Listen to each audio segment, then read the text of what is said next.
Welcome to our Basler tutorial on our pylon vTool calibration and rectification. We will integrate the calibration vTool for precise real-world measurements, convert camera pixel coordinates, and enhance the analysis precision. Additionally, this vTool addresses radial and perspective distortion effects that may arise from your camera setup. Access the workbench from the top menu. Create a simple recipe featuring a camera and a calibration vTool by using the vTool pane on the left or by right-clicking on the workbench pane.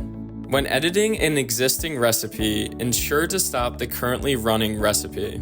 Easily connect the image output pin of the camera vTool and the image input pin of the calibration vTool. Select the camera vTool and click Run to utilize the live camera image for calibration. Double-click the Calibration vTool to open the Settings dialog and to start the calibration process. The calibration requires a calibration plate. Select a calibration plate from the drop-down list that matches the size of your camera's field of view. If you do not have a printout already, print it in its actual size and attach it onto a sturdy, flat surface, such as an aluminum plate or thick cardboard, for optimal results.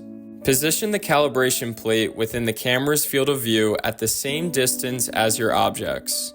Click Next and capture an image of the calibration plate.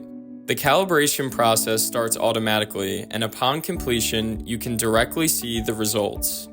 If using an existing image, ensure it was captured under the same conditions as your current setup to ensure accurate results.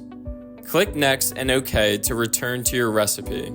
To have a closer look at the results of the vTools in a recipe, open the pin data view. Choose all the pins of your interest. Please note that not all pins are selected by default. Adjust the view settings of the pin data view as needed. To learn more, visit the Basler product documentation page. Pylon vTools, image processing made easy.